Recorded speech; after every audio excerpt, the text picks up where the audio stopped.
Un, 2, 3, c'est parti. Bonjour tout le monde. Aujourd'hui, je suis avec Vivian Bonchaud, qui est un ami, mais aussi qui est quelqu'un avec qui on a partagé plein de choses en 2019 grâce au mastermind de Stan Leloup de Marketing Mania.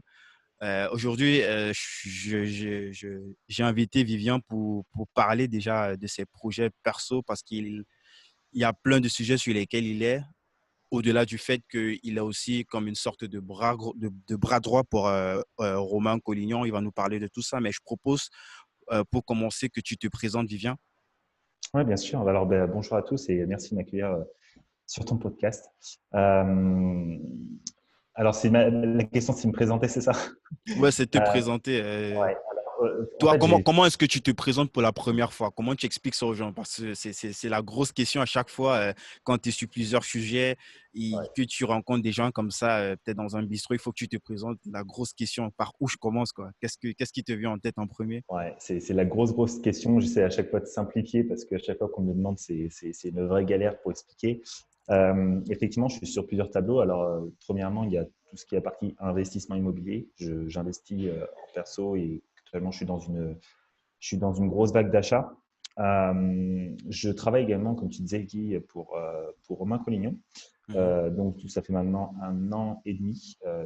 Romain Collignon, pour ceux qui ne connaissent pas, c'est un entrepreneur qui est spécialisé dans tout ce qui est marketing, etc. Et en fait, on accompagne des entrepreneurs, des infopreneurs plus précisément, à développer leur business, à professionnaliser leur entreprise sur Internet. Alors, je ne sais pas si vous avez déjà entendu parler du Mastermind 67 ou plus récemment, on a lancé l'incubateur 56 l'année dernière. Et par exemple, le Mastermind 67, c'est pour amener une entreprise de 100 000 à 1 million d'euros et plus de chiffre d'affaires annuel et en récurrent.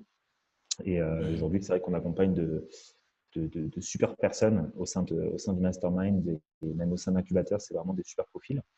Et à côté de ça aussi, alors moi je suis ancien sportif de haut niveau en fait dans la voltige équestre et donc là ça fait pas très très longtemps, je me suis vraiment aussi plus spécialisé dans le coaching sur différents aspects, mais plus précisément sur la partie mindset et reprogrammation neurologique parce qu'en fait je me suis formé en PNL, en programmation neurolinguistique pour ceux qui ne connaissent pas et également formé aussi en coaching, etc.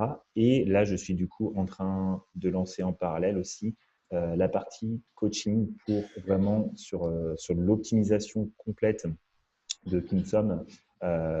J'explique pourquoi, parce que c'est vrai que déjà au niveau des personnes qui sont déjà bien avancées dans le business, euh, il y a une chose qui est très, très importante, c'est qu'on ne peut pas scaler un business si on a des pensées limitantes et même des pensées en fait qu'on n'a même pas conscience de ces pensées limitantes. C'est ça qui est assez intéressant et ce pourquoi un coach est important.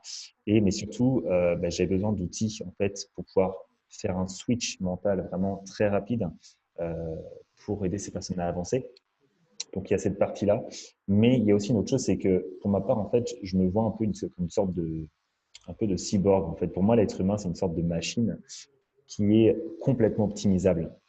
C'est vrai que dans ma vie de tous les jours, en fait, je fais très attention à ce que je mange, je fais très attention à l'heure que je me couche, que je me lève, aux heures de sport. C'est vraiment un ensemble pour en fait faire en sorte de toujours m'optimiser, de toujours avoir plus d'énergie, d'être plus productif euh, pour vraiment atteindre mes objectifs. Et c'est vraiment dans cette approche-là que j'amène les choses, dans cet esprit vraiment d'atteinte d'objectifs. Je pense qu'il y a aussi le côté sportif de haut niveau qui déteint un peu là-dessus. Ouais. Donc, c'est On va vraiment revenir, on va revenir dessus probablement tout à l'heure, donc je te laisse ouais, terminer. ouais, donc vraiment cette partie optimisation, j'ai envie de dire, vraiment au niveau des croyances, on va faire sauter les blocages. Et la partie aussi optimisation même de l'entreprise, où je vais mettre en place effectivement les process, les automatisations qui vont permettre effectivement de gagner du temps, de simplifier tout ce qui tourne actuellement dans l'entreprise pour que la personne puisse atteindre plus rapidement ses résultats, puisse complètement finalement déléguer ou automatiser des tâches qu'elle fait au quotidien qui font perdre du temps et qui l'éloignent de sa zone de génie. Donc c'est vraiment en fait aujourd'hui un accompagnement complet que je propose et que je suis en train de lancer actuellement où en fait je fais une sorte de check-up global de la personne, de son business et avec du coup toute l'expérience que j'ai sur par le fait d'accompagner justement de très gros entrepreneurs via le marketing 60, le mastermind 67, Mastermind etc. 67. Peut-être tu peux nous Euh, citer quelques noms pour que les gens voient un petit peu ouais, non seulement la variété, parce que là, on a tellement de business différents, enfin de gros business, mais dans différents domaines, dans différentes industries. Est-ce que tu peux citer quelques noms comme ça pour donner un ordre d'idée aux gens? ouais, cette année, par exemple, je sais qu'on a Alec Henry qui est dans le mastermind 67, donc Alec Henry qui est de plus en plus connu aussi Le consultant c'est point ça. .fr, si je ne me trompe pas. C'est ça. On a des personnes comme Robin Johnson et Hamza Feshtali, donc Ouais, qui sont du VTC, si je me trompe, un truc comme la, ça. la Bible du VTC, c'est ça. Ce sont des très très grosses machines. Donc on a des très hauts profils. On a aussi d'autres personnes comme Paul Pironnet, qui d'ailleurs je me suis formé en fait avec lui au niveau de la PNL. Donc c'est clairement le leader en francophonie de la PNL. Euh, on a des personnes ici dans l'immobilier. Je sais pas, tu as des personnes en immobilier comme ça que tu connais en France? Je connais pas, mais je sais qu'il y en a un dans votre mastermind qui vit actuellement à l'île Maurice, mais je sais plus comment il s'appelle. Ah, c'est Florent Fouque. Ouais, je crois enfin, l'année dernière, je sais plus si c'est encore le cas. Ou Ouais, même, je ouais, crois que même Alexandre Roth, j'ai cru déjà l'avoir aperçu aussi dans un de vos Alex, masterminds. Alexandre Ross Donc, aussi, c'est ça, oui. Ouais, donc il y a quand même des très très belles têtes d'affiche. ouais, c'est Euh, très, très intéressant. Donc, on va parler de tout ça et je voudrais qu'on revienne un petit peu en arrière sur ton parcours déjà Est-ce qu'on dit voltigeur? Je ne sais pas trop. ouais, Voltigeur, exactement, c'est ça. Voltigeur. C'est quoi exactement pour ceux qui connaissent pas, qui n'ont Mhm. jamais entendu parler de ce sport? C'est un sport, tu as quand même été au haut niveau, t'as quand même, je crois que t'as fait des compétitions internationales aussi? Ouais, c'est ça, championnat du monde, ouais. Mhm. Donc en fait, c'est ça, alors en fait, j'ai un parcours de vie assez atypique, entre guillemets, parce que je suis sorti du collège donc à l'âge de 15 ans, c'est ça. Je suis parti, donc j'ai commencé à faire de la restauration des saisons à droite à gauche. J'ai toujours voyagé un peu à droite à gauche, je suis allé aux Antilles, j'ai vécu un an en Irlande, j'ai un peu bougé. Et à l'âge de 20 ans, ras-le-bol, et j'ai repris du coup cette partie sportive jusqu'à 25-26 ans, quelque chose comme ça. Et les rencontres euh, ont fait que je suis monté très rapidement en équipe de France et très rapidement à haut niveau jusqu'au championnat du monde, effectivement. Euh, et ça m'a donné aussi une très très grosse en fait autodiscipline qui aujourd'hui m'aide énormément et m'a conditionné en fait pour qui je suis aujourd'hui. Et c'est ça qui Mhm. est vraiment intéressant. Donc effectivement, la Vochilikes, pour ce que je n'ai pas expliqué, Mhm. c'est de l'acrobatie à cheval. Donc, en fait, faut voir un peu la chose un peu comme au cirque, entre guillemets, même si j'aime pas trop la comparaison. C'est une personne en fait qui est au centre du cercle. Le cheval évolue en cercle au galop autour. Et en fait, nous, on monte jusqu'à 3 sur le cheval pour faire des figures, des acrobaties, des saltos, des choses comme ça. Yes. Et, donc, c'est un sport qui est hyper intéressant, hyper complet et en tout cas qui forge vraiment le caractère parce que c'est pas facile. Mais après ça, il y a un switch. Je veux dire, le fait que tu aies compétit comme ça jusqu'au plus haut niveau, est-ce que c'est pas un sport où on peut, un petit peu comme le foot, où on peut exercer pendant 10, 15, 20 ans, ou c'est Ouais. quoi les métriques à ce niveau-là, la Ouais. moyenne? En fait, bien vu. Non, mais tu fais bien d'en parler. En fait, déjà aussi, pourquoi j'ai arrêté pour deux choses. C'est qu'effectivement, je ne peux pas, j'ai envie de dire, vivre de ça. Déjà, je ne peux pas en vivre la base. Après, je peux y vivre, je pourrais en vivre en faisant des coachings, en voyageant, etc. J'ai des amis qui font ça, des amis qui étaient dans mon équipe, qui font ça, mais c'était pas la direction que je voulais prendre. Et effectivement, je pense que c'est quelque chose qui est assez temporaire, limité dans le temps, parce que effectivement, on peut faire ça, je pense, jusqu'à 35-40 ans, mais il arrive un moment où on perd un peu la. Alors, c'est sûrement une croyance militante peut-être par rapport à ça, mais je pense qu'effectivement, il y a les nouveaux voltigeurs qui arrivent, qui ont été sacrés champions du monde et qui aussi commencent à faire des coachings et potentiellement qui te prennent la place. Donc, c'est à mon sens quelque chose qui n'est pas sur du long terme, c'est pas quelque chose qui me faisait vraiment kiffer. Donc, qu'est-ce que j'ai fait? C'est que j'ai commencé à réfléchir à qu'est-ce que je peux mettre en place pour générer des revenus alternatifs à côté. Donc, j'ai commencé à m'intéresser à l'immobilier. Et en 2016, j'ai acheté mon premier appartement. J'ai acheté le deuxième un an après, Mais en là, tu 2000. étais toujours sportif, je veux dire, c'est quelque chose que Ouais, tu faisais en parallèle. ouais, j'ai été sportif jusqu'en. Alors, j'étais en équipe de France jusqu'à fin 2016. 2017, c'était plus tranquille. Alors, fin 2016, j'avais acheté mon premier appartement, donc je commençais à avoir des Mhm, revenus supplémentaires. Mais oui, j'ai arrêté, je crois, 2017, quelque chose comme ça. Et du coup, comme j'avais fait le premier pas via l'immobilier dans l'entrepreneuriat, je me suis dit, bon, il faut que je trouve autre chose à faire, mhm. que je puisse vraiment lancer un vrai business. Du coup, j'ai démarré à faire du e-commerce. Bon, ça a été la vague et c'est encore la vague du dropshipping. Ouais. J'ai surfé un peu sur la vague. D'ailleurs, je me rappelle, Je me rappelle très bien de cette époque, c'était ouf. Pour donner un petit peu de contexte, nous, on était encore en train de chercher nos premiers clients. Je crois qu'en ce moment, je bossais en freelance et on n'avait jamais, enfin, à part les vidéos qu'on voit sur YouTube, on n'était pas habitué à avoir des chiffres comme ça en une journée. Bam, on voit 2000, 3000 euros juste en une journée. On se disait, waouh, c'est quoi ça? Ouais, c'était c'était la belle complètement. époque, ça. C'était à la belle époque, ouais. Du coup, j'ai effectivement, ouais, j'ai fait la vague de e-commerce. J'ai bien réussi en e-commerce et j'ai souhaité arrêter parce que c'était plus aligné avec mes valeurs, c'était plus aligné avec ce que je voulais faire. Et, euh, Mais c'était quoi tes et grands learnings? Parce que moi, je sais quand même qu'il y a eu, au-delà du fait que c'était pas forcément quelque chose qui te passionnait. Quand je dis passionnait, c'est plus dans le sens qui te faisait kiffer, vu qu'il y avait ouais, plein de trucs répétitifs, mais en termes de valeur, c'était pas forcément ce qui te faisait t'envoler. ouais. Mais forcément, il y a des grands learnings en termes de compétences, que ce soit du Facebook Ads, que ce soit Hum, le fait de mettre toutes ces applications ensemble pour ouais, automatiser certaines tâches. Il y a c'est quand même clair, quelque chose qui vient de là, de ce que tu fais aujourd'hui. Il y a plein de learning. Est-ce que tu peux nous parler un petit peu de ça? bien sûr. En fait, c'est ça qui est hyper intéressant, c'est qu'on dit tout le temps, certaines, certaines personnes vont dire que ils ont eu une mauvaise expérience, que quelque chose s'est mal passé, ils ont fait un mauvais choix, etc.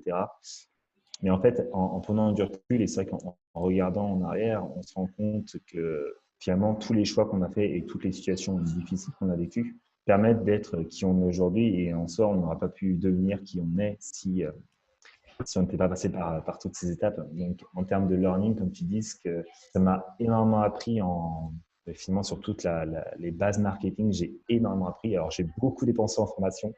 J'ai pris beaucoup de temps Coaching, je pense que tu allais même au-delà de la formation, si je ne me en trompe pas. coaching. Exact. Exact, bien vu. Oui. Tu te rappelles mieux que moi parce que j'ai dû faire tellement de formations de coaching que ouais, j'en oublie un peu certaines choses. Mais oui, effectivement, j'ai fait aussi du coaching et c'est vraiment ce qui permet de décoller et ce qui m'a permis par la suite d'acquérir de vraies compétences solides qui me permettent aujourd'hui, en fait, si je perds tout du jour au lendemain, je saurai exactement comment redémarrer, il n'y a aucun problème. Et que même si demain, je me dis, bon, bah, je vais faire du dropshipping parce que faut que je redémarre quelque chose. Déjà, je pense pas que je referai du dropshipping. Mais c'est vrai que je m'étais fait un test, c'était quand? C'était je crois que c'était en novembre dernier. Je me suis dit, allez, vas-y, viens, lance-toi un défi. Tu te montes une petite boutique en 2 jours juste pour voir si tu es toujours à la page, si tu es capable de Tu faire l'as, des. tu l'as vraiment fait? Je l'ai fait, ouais. J'ai monté une boutique en 2 jours et au bout de 3 jours, j'étais déjà à 500, 600 de chiffre d'affaires. Et là, j'ai fait bon, bah, je sais comment faire de l'argent. Ça tombe toujours. Tu te rassures tu Ouais, c'est assez marrant. C'est assez marrant, mais tu bon, après, t'auto-rassures. ouais, c'est ça. Mais je l'ai fermé, genre, je crois, au bout de 4 jours. En fait, ça me saoulait. Ça me saoulait en fait, j'avais oublié comment c'était chiant De suivre comme ça 4, 6, 7, 8 campagnes avec peut-être 10 assets à l'intérieur et de tester des Ouais, petits intérêts. exactement. Puis je crois qu'il y avait un aspect aussi que j'avais complètement oublié, c'était le stress permanent en fait en tâche de fond qui restait. C'est-à-dire que quand tu as les pubs qui tournent, en fait, tu es tous les jours en train de mettre à jour ton truc Shopify. Et même si tu sais que ça marche, tu es toujours dans un stress constant. En fait, tu as toujours une open loop qui tourne. Et ça, j'avais complètement oublié cet aspect-là. Et aujourd'hui, en fait, quand j'ai lancé cette boutique, je ne pouvais même plus me concentrer sur mon travail en fait à côté. Ça me bouffait toute mon attention. J'étais constamment en train de checker un peu comme des notifications qu'on reçoit tout le temps. On a tout le Mhm, temps envie de voir où est-ce qu'on en est. mhm. Donc j'ai arrêté parce que enfin, Ouais. Quand tu parles de ton travail, tu parles forcément du fait quand tu as commencé avec Romain Collignon, on va revenir dessus, je pense que c'est de ça dont il s'agit. ouais ça et Euh, puis ouais. donc, on voit un petit peu les grands learnings et même si après, ce n'était pas forcément ce que tu aspirais à faire. Euh, c'est quoi en fait, comment ça se fait déjà la connexion avec Romain Collignon? Parce que je sais que lorsque tu avais tes boutiques, je pense que les boutiques, tu les as commencées en parallèle avec Romain ou après ou avant, je sais plus, je Non, me rappelle plus. c'était avant. C'était avant, donc là on est en attends, je suis perdu. Euh, on est, je crois, en octobre 2018. Ouais, Mhm. octobre 2018, c'est ça. Je pense que c'est Donc, là où on se rencontre, c'est la première fois pour le mastermind ouais, je crois qu'on s'est rencontrés de même un Stan. peu avant. Je crois que c'était en juillet-août 2018. Ah ouais, c'est vrai. Pouah, ça Ouais, me... c'est ça. Et du Mhm. coup, juillet-août 2018, qu'est-ce qui s'est passé en septembre? Donc, j'avais les boutiques qui tournaient. Et j'ai vu en fait un post qui a été relayé dans un groupe Facebook que je suivais, qui mettait du coup recherche bras droit, je sais plus c'était quoi exactement. J'ai lu un peu la description, euh, mais c'est vrai que à ce moment-là, j'étais pas du tout ouvert en fait à ce genre de choses parce que euh, j'avais cette peur de mettre dans une prison, voilà, de devoir rendre des comptes à quelqu'un. Enfin, moi, si je me suis lancé, c'est aussi pour ne pas Mhm. avoir de compte à rendre à quelqu'un et d'être libre en fait, de faire ce que je veux. Ouais. Du C'est quelqu'un coup, que tu connaissais, tu le suivais déjà un petit peu sur les réseaux, tu vois ce qu'il faisait, Romain Collignon, ou tu as pas du tout, découvert dans le temps, en fait. pas du tout. En fait, j'ai vu ce poste, euh, j'en avais pas spécialement besoin. Euh, et j'ai lu le poste et en fait, ça m'a assez intrigué parce qu'en fait, ça correspondait exactement à qui j'étais, aux compétences que j'avais. Et je me suis dit, attends, là, il y a un truc qui est assez marrant. Et du coup, je dis, allez au culot, je postule, on va voir ce que ça donne. Donc, j'ai postulé, on a eu un call ensemble. Et je me rappelle, je lui ai dit, Cash, en visio, bah, écoute, moi là, je prévois de voyager, je prévois de bouger, j'ai des projets en parallèle. Euh, je ne cherche pas, tu vois, d'être emprisonné dans Faut quelque pas que chose. tu Alors, enchaînes, ouais. ouais, ouais. Alors du coup, j'ai préféré poser les choses avec clair et net Mhm. et être honnête avec lui. Et d'ailleurs, il m'a dit par la suite que j'étais l'une des personnes qui s'était le moins bien vendu en call. Pourtant, tu bosses toujours avec lui, bizarrement. Ouais, ouais. Et parce qu'en fait, il y avait deux choses. Il y avait le call et derrière, en fait, il me faisait faire sur une matinée, il m'a demandé de faire deux, trois tâches en fait, qui lui aurait demandé deux, trois tâches classiques, qu'il lui aurait demandé en fait par la suite.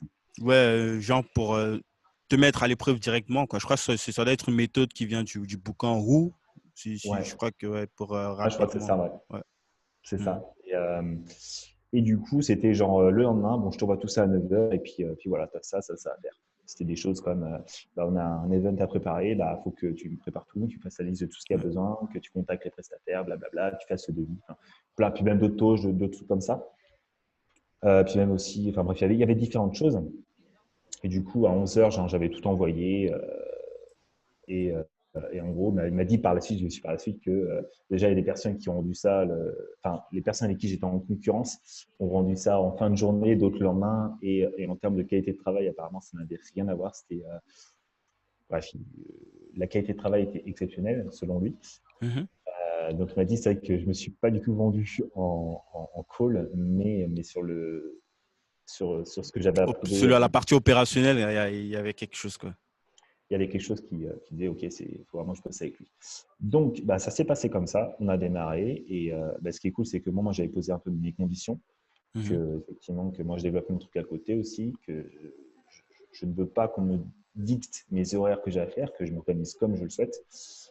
Et ça a commencé comme ça, du coup, en octobre 2018. Et C'était aujourd'hui, quoi tes premiers, dès que tu arrives comme ça, c'était quoi tes premières actions, les premières semaines? Qu'est-ce qu'il attendait de toi concrètement Peut-être avant, tu peux un petit peu déjà nous donner un ordre d'idée des activités dans lesquelles il est déployé, même si tu as déjà un petit peu parlé de ça en introduction, et nous dire Ouais. comment est-ce que tu t'es déployé sur les différents sujets, vu qu'il y a Mm, c'est mm. ça, et c'est au moins 3 ou 4 prestations différentes en fonction de Ouais, la typologie d'entrepreneur qui l'accompagne. en fait, à ce moment-là, on avait donc le Mastermind 67. Donc, il y avait la première réunion justement début octobre. Donc, j'avais deux, trois choses à préparer, mais je n'étais pas présente sur cette première réunion du Mastermind 67. On avait les immersions à l'époque, c'était des, des moments en fait, d'apprentissage sur 2 à 3 jours qui étaient sur une thématique spécifique. Donc la première immersion était sur l'automatisation business, qui était en novembre. Donc, j'avais à préparer toute la logistique, faire en sorte que tout se passe bien, au niveau même la création des slides.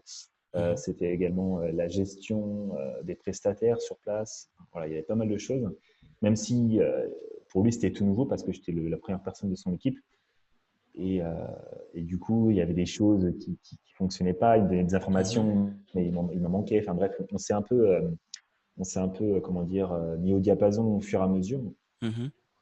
Et, euh, et donc, ouais, c'était ça au début. C'était aussi pas mal de gestion au sein du groupe Facebook Tunnel de vente. Vous pouvez aller voir d'ailleurs, il y a énormément de contenu de qualité là-bas.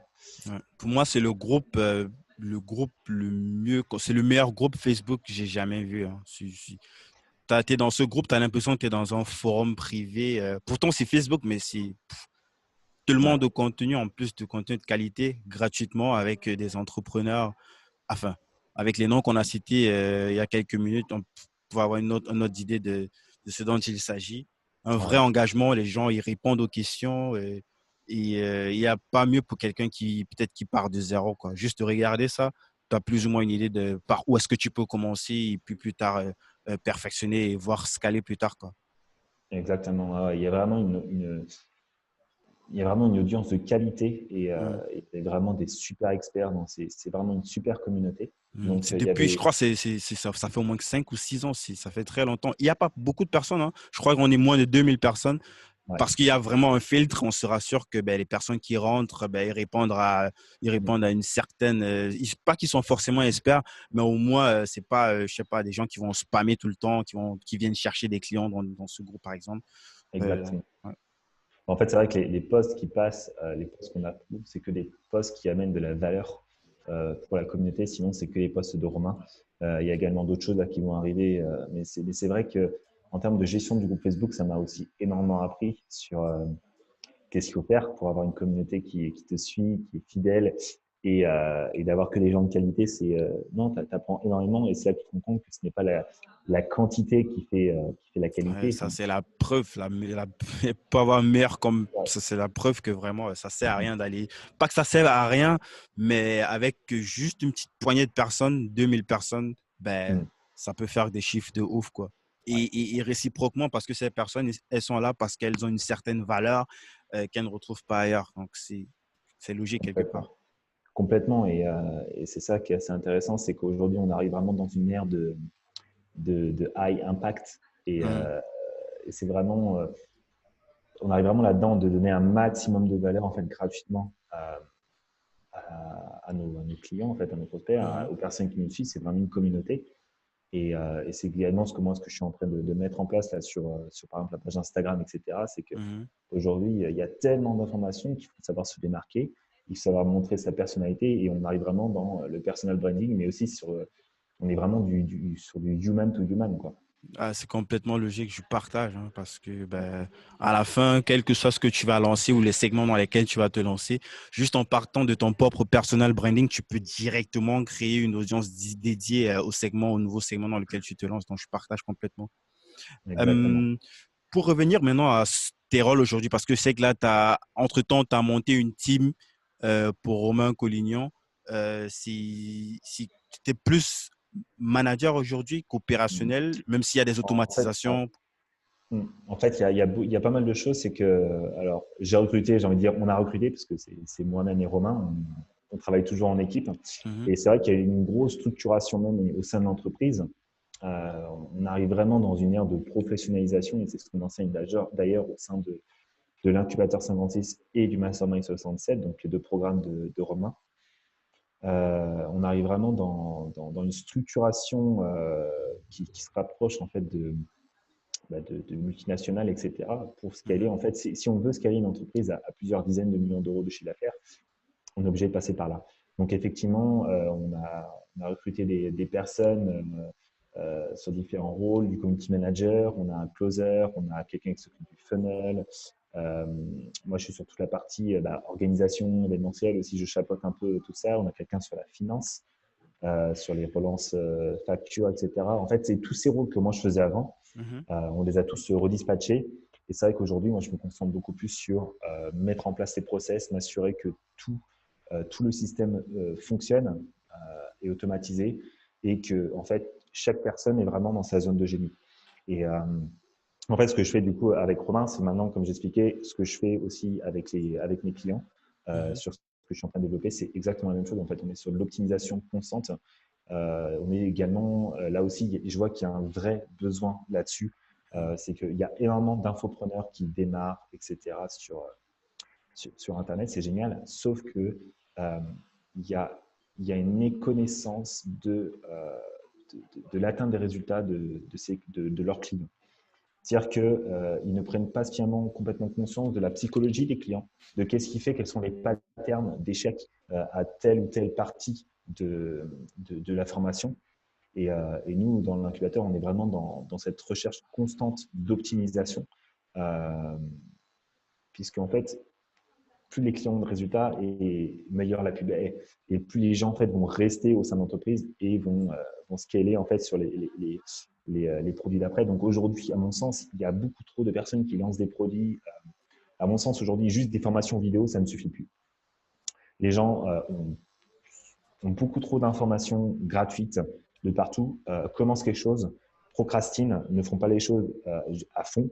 Des fois, ils achètent et ne vont pas jusqu'au bout pour combler un besoin d'achat compulsif.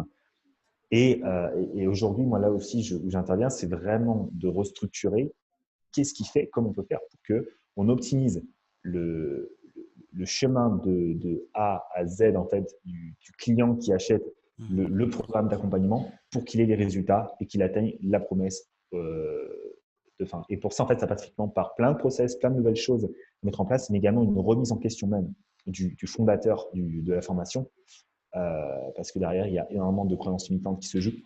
Il y a plein de choses à désamorcer et il y a également aussi plein de sous-étapes à mettre en place pour faire sauter les patterns d'échec des majorités des clients.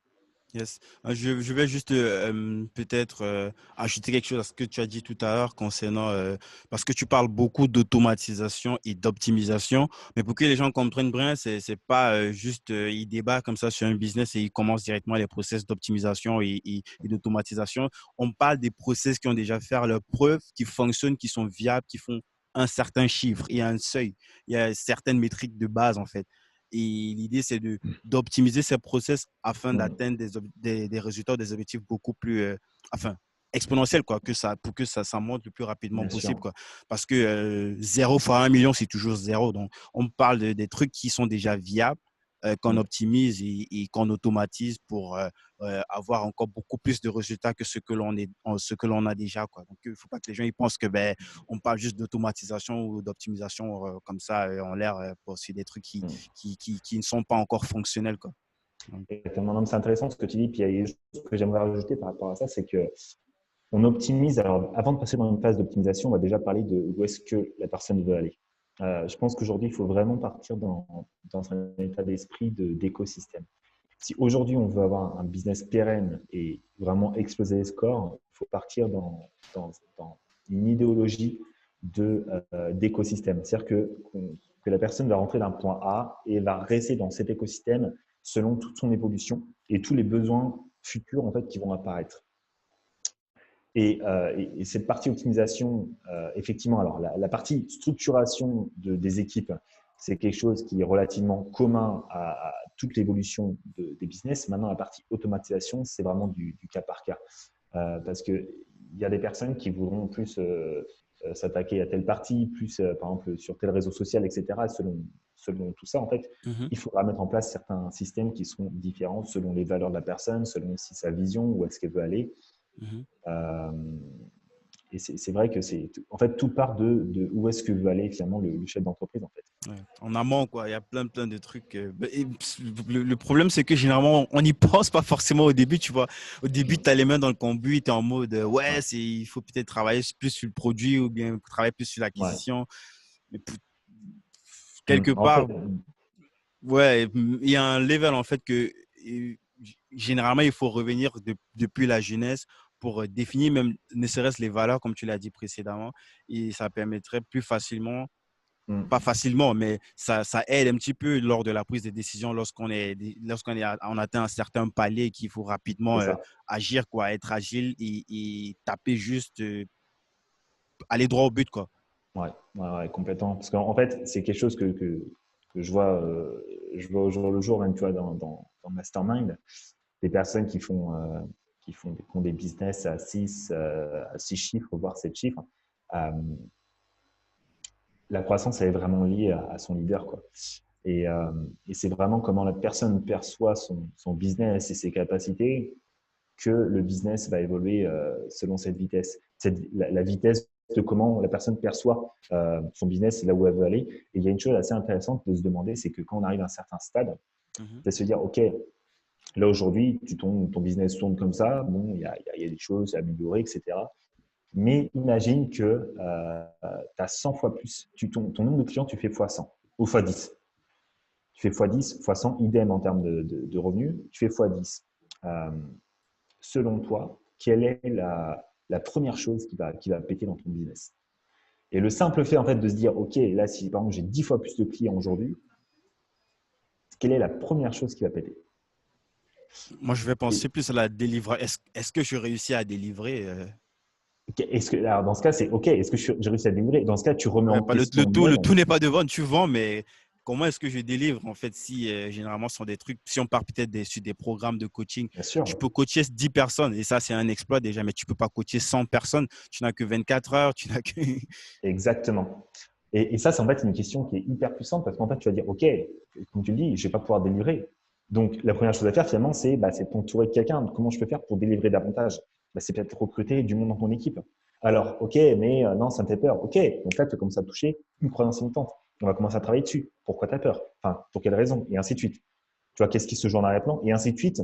Tu vas pouvoir vraiment, tu vois, scaler ton business en augmentant finalement la vision parce que des fois, tu limites ta vision tout simplement par le simple fait que pour toi, c'est pas possible, tu vois, d'avoir une équipe, de t'entourer, des choses comme ça. Et ce genre de croyance, tu ne l'as pas spécialement consciemment, mais c'est simplement en te posant des questions spécifiques, en te poussant à voir plus grand que tu vas voir en fait les peurs qui vont apparaître. Yes. Donc, avant qu'on finisse sur Romain, parce que comme on l'a dit en intro, tu es sur plusieurs sujets très intéressants, notamment il y a une conférence à Las Vegas, on va en parler aussi. On va en parler, ouais.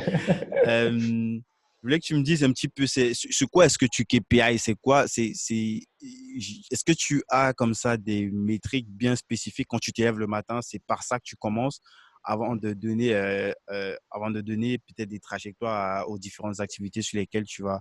Peut-être si on reste dans le cadre des programmes qui sont vendus par Romain Collignon, sur quoi est-ce que tu KPI en général?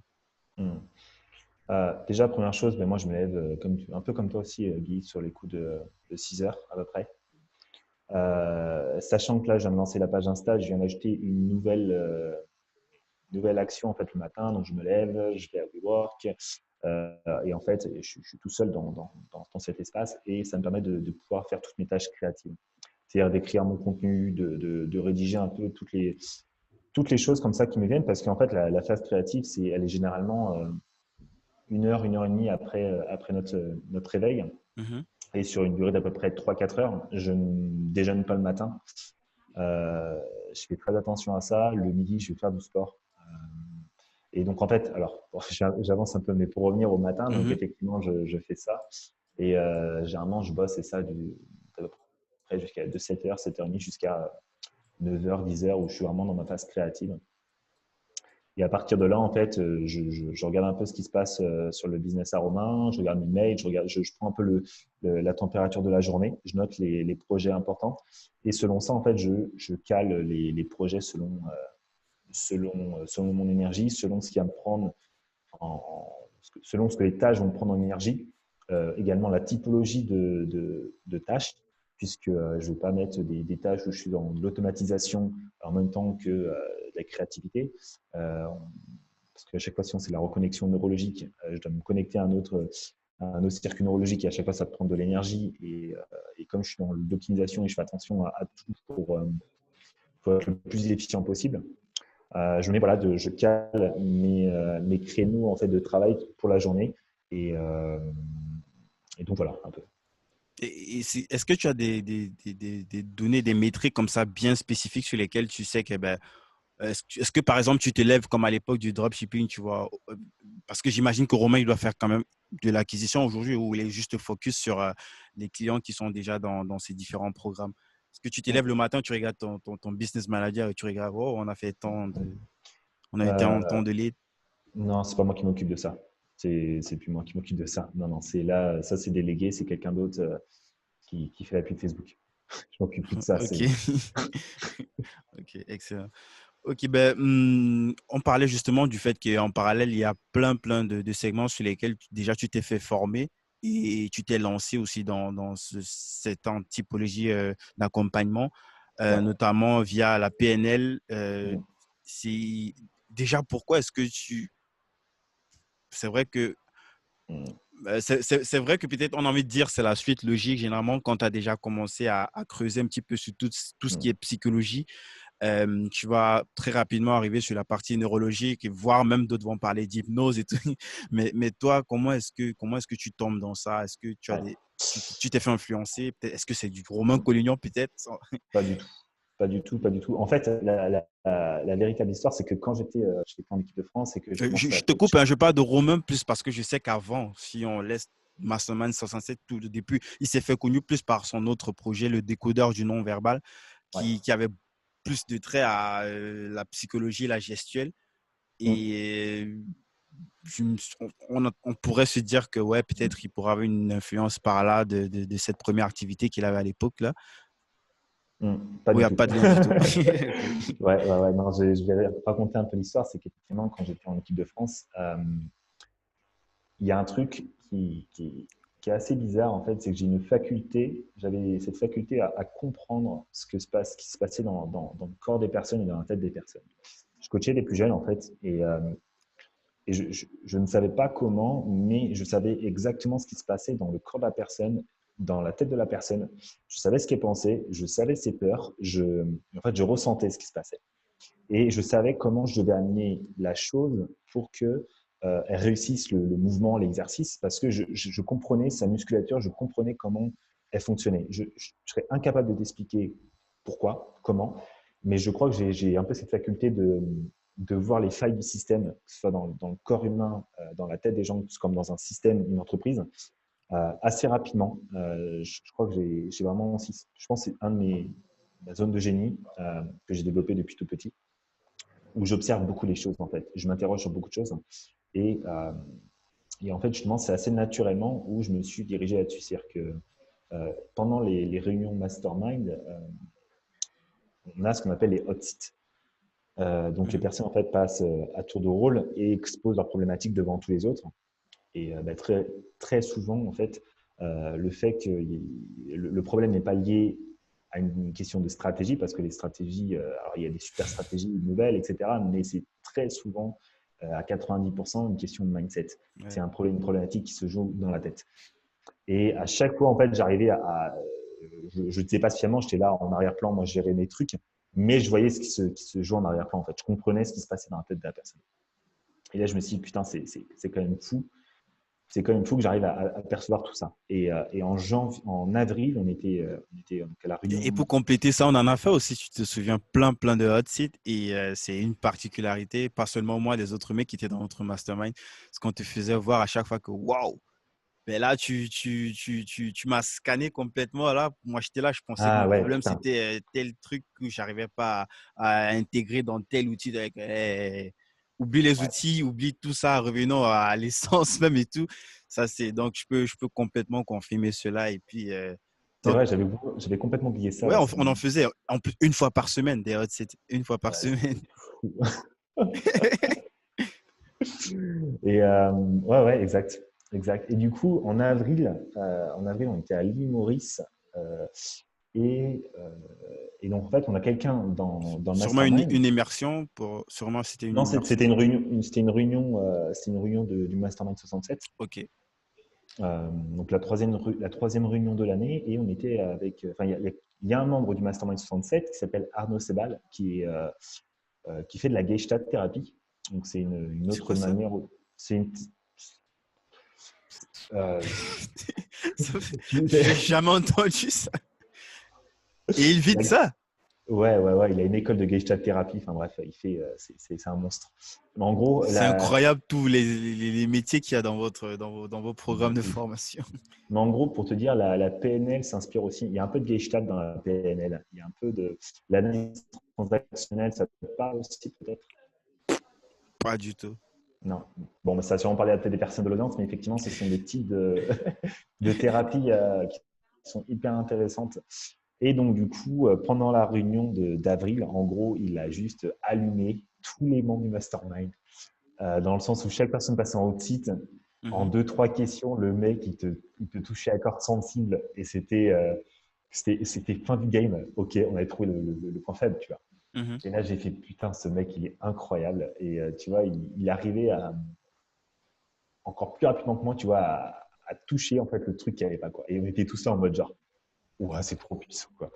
Mhm. Et là, je me suis dit, mais en fait, c'est trop ça que je veux faire. Et tu vois, je me suis dit, oh, ok, il faut que je me forme. Vraiment, je me forme. J'ai commencé à checker un peu la Gestalt, etc. Mhm. Et je suis tombé en fait sur une vidéo de Paul Pironnet, justement sur la PNL, où il parlait de la Gestalt. Et j'ai commencé à suivre un peu ce que c'était la PNL, etc. Et donc, on était en avril. Et en juin, bah, du coup, je me suis dit, vas-y, je vais me former en PNL. Et j'ai fait donc base, Comme ça, technicien. avec tout ce que tu avais à côté, des trucs, j'imagine Bien déjà sûr. le boulot rocambolesque Ouais. que tu as avec Romain et comme ça, tu réussis encore à suivre des programmes de coaching à côté en parallèle. Ouais, ouais, mais parce qu'en fait, tout est une histoire de gestion et de perception du temps. Euh, Ça, c'est une réalité. C'est que moi, quand je te parlais que je fais mon check-up de ma journée par rapport à mes tâches, en réalité, il y a des tâches où on va leur donner une grande importance alors qu'elles peuvent se faire en seulement 15 minutes. Mhm. Et on va se dire, putain, ça va me prendre 2-3 heures, j'ai la flemme de le faire, etc. Parce qu'en fait, on a une perception de la tâche qui est juste énorme, alors qu'en réalité, on va le faire en 2-2, quoi. Donc, en fait, tout est une histoire de perception. Et c'est vrai que j'arrive très facilement, en fait, à gérer ma pression mentale, mon stress mental, et ce qui me permet, en fait, de gérer, d'être un peu multi-projet, de gérer un peu tout ça en parallèle. J'expliquerai un peu ce que je vis Mhm. actuellement euh, ce mois-ci parce que j'ai énormément de choses à gérer en même temps, mais Ouais, ça va. ça va être très intéressant. Donc, tu décides d'aller te faire coacher. Je me forme en Euh, ouais. ça te prend combien de temps? C'est un Ça m'a programme pris, qui… non, alors la PNS, ça semble c'est assez rapide C'est en clair que fait. tu apprends toute la vie, mais je veux dire la partie pratico-pratique ou la partie en Ouais, fait du learning avec un coach. ouais. Alors en fait, c'était pas du learning, c'était vraiment du présentiel que j'ai fait. Donc ça a duré, je Ah, crois, ok, ouais, ça a ok. été du présentiel, donc je crois que ça a duré 10 jours, 10 jours d'affilée, la première partie. Donc pendant 10 jours en juin, j'ai enquillé, j'ai fait ça, plus ensuite derrière, j'ai enquillé 2 semaines après, j'ai dû faire 4-5 jours d'apprentissage aussi en coaching. En fait, ça m'a permis de structurer ce qui se passait dans ma tête. Mhm, C'est-à-dire que avant, j'allais vraiment au feeling, à l'intuition. Et là, ça m'a vraiment donné déjà des outils extrêmement puissants pour déprogrammer juste en un protocole, une croyance limitante, de déprogrammer une peur. Par exemple, moi, je sais que je me suis déprogrammé en un protocole, en 20 minutes, une peur que j'avais liée au sport que j'avais. En fait, je m'étais blessé une fois sur un mouvement. Et le simple fait d'y repenser, j'avais les mains qui devenaient moites, mon cœur le palpitant qui, mhm. voilà, qui repartait. Et aujourd'hui, en fait, l'autre jour, je l'ai retesté ce mouvement-là. Et en fait, plus Mais aucun. Vivien, tu peux peut-être Parce qu'il y a des gens, pour certaines personnes, ça doit être quelque chose de complètement. Peut-être ça n'a Ouais. même pas de sens de dire déprogrammer. Ah, Qu'est-ce que tu entends par là? ok, Pour des personnes qui ne sont pas familiers au sujet, tu vois. Parce que bien moi, sûr. j'avais exactement cette même impression la première fois que j'en ai déprogrammé. Qu'est-ce qu'ils racontent? Comment est-ce que tu te déprogrammes? On dirait qu'on Ok. parle de robots, de machines, tu vois. Mais c'est pour ça que je te Et parlais que pour moi, le corps est une machine, en fait. effectivement. Donc, essaie un petit peu peut-être de prendre des thèmes très simples pour des personnes qui ne sont pas familiarisées, Bien qui ne sûr. sont pas familiers à ce type de vocabulaire. Et pour les plus geeks, qui pourront aller creuser le sujet ou se rapprocher de Vivian, on va mettre les liens. Il y a la chaîne Instagram qui tourne fort fort Yes. là. Carrément. Alors, en fait, pour faire simple, déjà, c'est qu'aujourd'hui, en fait, notre perception de la réalité, c'est-à-dire qu'en fait, tous les comportements qu'on va avoir, ce n'est qu'une résultante, en fait, de tout ce à quoi on a été conditionné. C'est-à-dire que dans notre enfance, en fait, tout ce qu'on a vu, même au cours de notre vie jusqu'à aujourd'hui, en fait, a formé, en fait, les croyances qu'on a et la perception du monde qu'on a. Quand je parle de perception, c'est-à-dire que quand on va avoir une situation X, on va avoir un comportement spécifique. C'est-à-dire que quand on va voir une personne, les personnes qui voient des gens riches, par exemple, il y en a qui vont se dire, mais ces mecs, c'est des gros connards.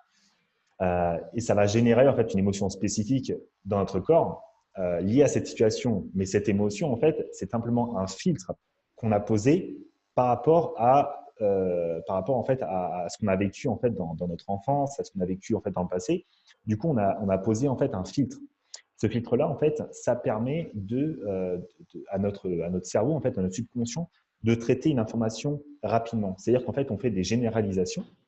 C'est-à-dire qu'il y a tellement d'informations, je crois que c'est des dizaines de milliers d'informations à la seconde que notre cerveau doit traiter.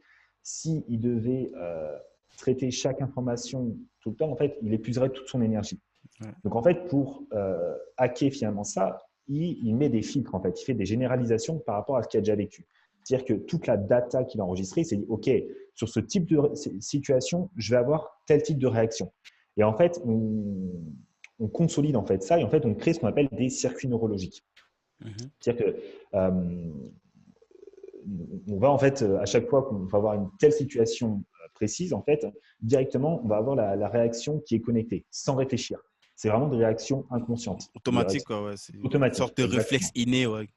Exactement. Exactement. Et en fait, ça se construit au fur et à mesure du temps. Et en fait, bah, plus on l'utilise, en fait, plus on emprunte ce circuit neurologique et plus il se consolide. Et plus, en fait, ça devient une conviction. Donc, en fait, à la base, c'est juste, en fait, un Et ça filtre, une devient émotion. sûrement donc plus compliqué, justement avec le temps enfin de rebousser chemin, si je comprends bien. Ah, rien n'est impossible. Enfin, plus compliqué, j'ai envie de dire. Tout ce que tu dis avec le temps, ça se consolide, ça veut dire que ça devient Bien beaucoup plus. sûr, Ça devient une conviction. Une ça devient une conviction, on conviction. sait que la conviction, on est pas loin quand même de la fin, quoi. C'est Bien généralement sûr. difficile de revenir sur une conviction, quoi. Bah ouais, Puisqu'on l'a dans les tripes. c'est ça. Si tu dis, bah, je suis convaincu que lui, c'est mon frère, bah, tu vas pas dire, tu vas avoir 15 000, la terre entière devant Ça toi. va être dur comme de changer ça. Ah ouais, tu vois, c'est une conviction. Après, si tu dis, bah, les riches, c'est des cons, il y en a qui peuvent avoir une conviction, mais après, une conviction, ça se démonte. Tu vois, Ok. tout, Et tout se c'est démonte. justement ce que tu entends par déprogrammer, en fait. Exactement, Ok. exactement. Alors, c'est ça, c'est qu'en fait, on va faire changer la perception d'une situation à notre cerveau, en fait. On va le percevoir complètement différemment. Et comment Et est-ce que ensuite, c'est possible? Comment est-ce que c'est par ok, quoi? C'est quoi, par exemple, la première chose, sans bah, peut-être ouais, aller ouais, jusqu'au ouais. bout parce que Ouais. ça va être long, mais quelle serait peut-être, je sais pas, je sais pas, prendre conscience, peut-être c'est la première chose, je sais pas. Ouais, ouais, ouais, ouais. Alors déjà, effectivement, il y a une prise de conscience, mais je vais juste donner un petit exemple. C'est que je parlais en fait du fait qu'on appose une sorte de filtre. Ce filtre, en fait, c'est une émotion qu'on appose sur une situation précise. Mhm. Je donne un exemple, par exemple, tout ce qui est peur, phobie, etc. On peut complètement supprimer une peur, supprimer une phobie. Imaginons, par exemple, une personne a peur d'un serpent. Je lui demande juste de visualiser le serpent devant elle. Le simple fait qu'elle va visualiser ce serpent en train de bouger, etc., elle va se mettre à flipper. Là, je suis en train de flipper là. Voilà, imagine, genre juste devant toi, tu vois le serpent qui est en train de bouger au sol. Ah, j'ai la Voilà. photo. Maintenant, ok, tu vois le truc. Tu vois le truc devant toi. Maintenant, imagine qu'en fait, ce serpent, maintenant, ça devient de la il prend une texture de pâte à modeler. C'est de la pâte à modeler avec une goutte de couleur rose. et qui arrête de bouger. Si tu visualises le serpent juste devant toi comme ça, en pâte à modeler, tu déconnectes complètement l'émotion, en fait, qui est liée à cette perception. Ok. Et en fait, c'est exactement ce qu'on va faire. En fait, on va jouer avec notre perception et notre émotion liée à la situation et Mhm. on va inverser la chose pour qu'on se dise, mais pourquoi est-ce que j'avais peur de ça, en fait? Et en fait, parce que toutes nos réactions sont émotionnelles. On le sait dans le marketing, la vente, Ouais, tout est complètement. émotionnel. C'est qu'en fait, on supprime l'émotion qui est liée à quelque chose et on va la remplacer par autre chose. Bah, c'est très, très intéressant ça. Et donc, en fait, tout simplement, neurologiquement, ce qui se passe, c'est qu'on va créer en fait un nouveau circuit neurologique. Et en fait, via du coup le protocole, en fait, on va structurer, on va consolider ce nouveau circuit neurologique pour qu'à chaque fois en fait qu'il y a cette situation qui se reproduit, en fait, ton subconscient préfère aller vers le nouveau circuit neurologique parce qu'il y trouvera plus de bénéfices plutôt qu'aller sur l'autre où il sentait plus de peur. En fait, c'est comme si, en fait, je vais donner la métaphore du cavalier et du cheval. Mhm. C'est que si toi, le cavalier, tu dis, OK, je vais sauter l'obstacle, mais que le cheval en dessous, il arrive, il freine des quatre fers, c'est que le cheval, il a plus de bénéfices à ne pas sauter qu'à le faire. Mais si tu dis que tu fais comprendre qu'il y a une carotte de l'autre côté de l'obstacle, ne t'inquiète pas, tu vas y aller. Ouais, ça Et fait il ne freinera complètement plus. sens. Ben, Donc voilà, en gros. du coup,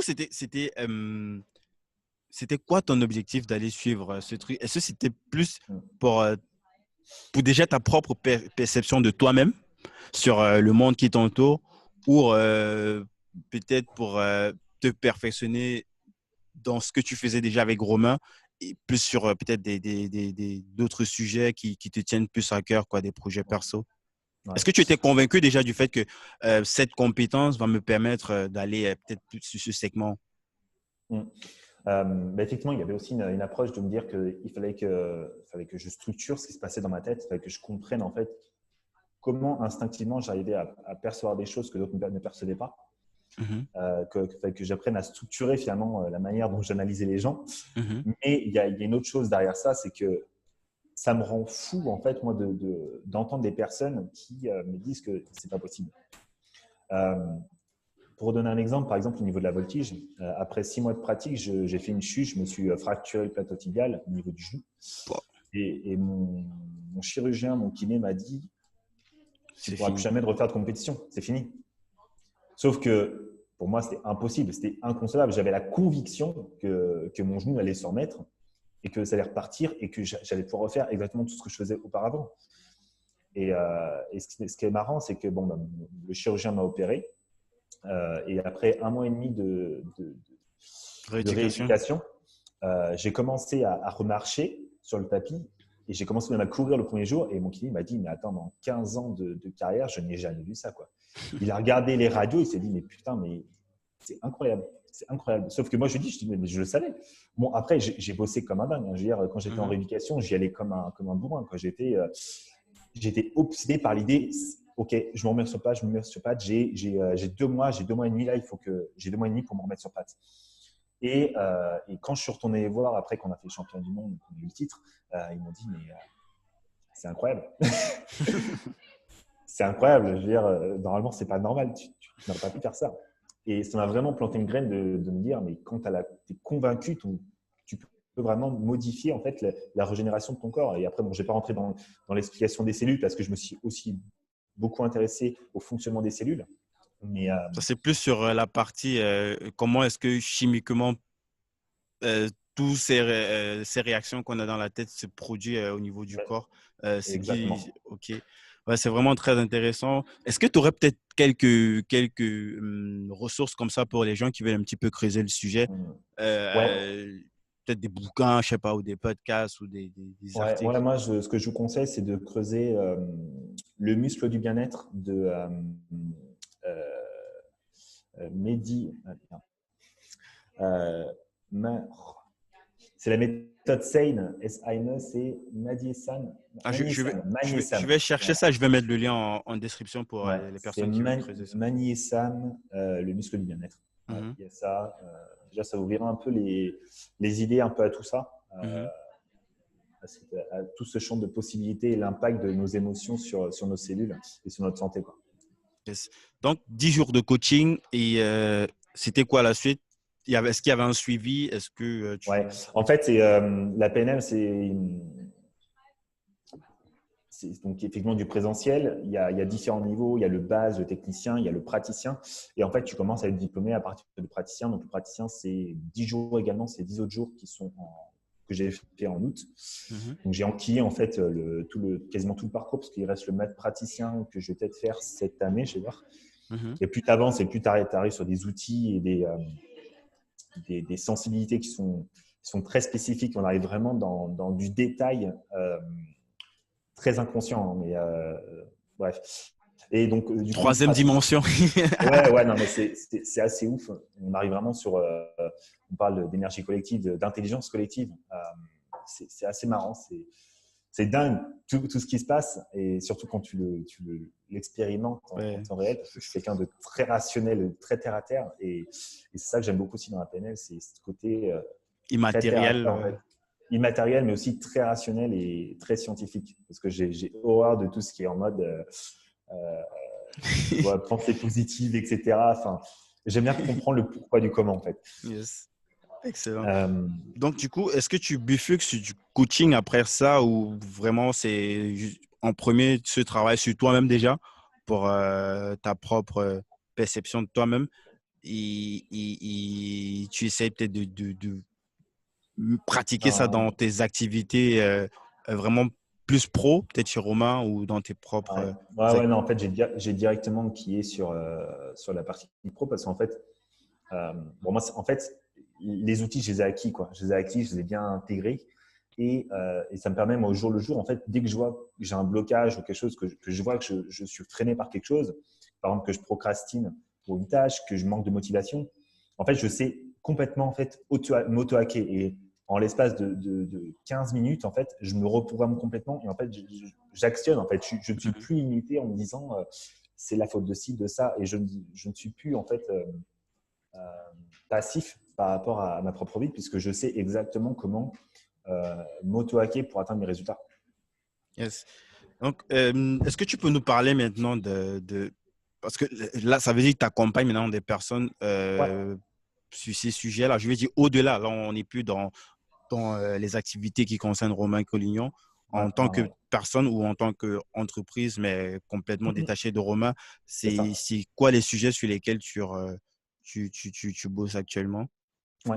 Bah, en fait, comme j'expliquais au début, je commence vraiment à accompagner les entrepreneurs aussi à développer en fait la croissance de leur entreprise, mais surtout en fait tous les blocages qui font qu'ils en sont là aujourd'hui et qui n'arrivent pas à atteindre le palier suivant. Parce que donc, j'expliquais, j'interviens sur différents piliers. Il y a effectivement le premier pilier, on va taper sur le mindset. OK, Mhm. qu'est-ce qui fait, qu'est-ce qui se passe en fait pourquoi tu as peur d'aller plus loin.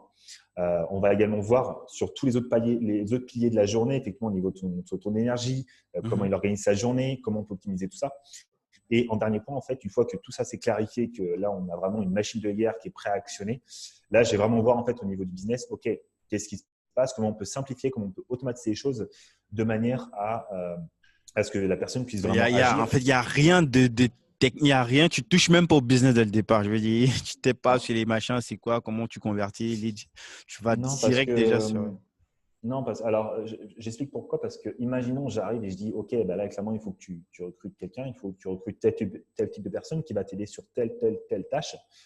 Si la personne me dit, ah ben non, non, non, moi, je ne recrute pas, non, non, je ne m'entoure pas de quelqu'un, non, tu vois. Parce que là, on va directement taper une croyance limitante. OK, Mhm. c'est qu'est-ce qui se joue? Pourquoi tu n'as pas envie de… Pour quelle raison est-ce que tu souhaites rester seul? Et en fait, on arrive sur des croyances qui sont complètement inconscientes et Mhm. très émotionnelles. Et en fait, on va reprogrammer tout ça pour que la personne, en fait, à la fin, se dise putain, mais clairement que je vais déléguer, ça y est, je suis prêt, j'ai trop envie de déléguer, quoi.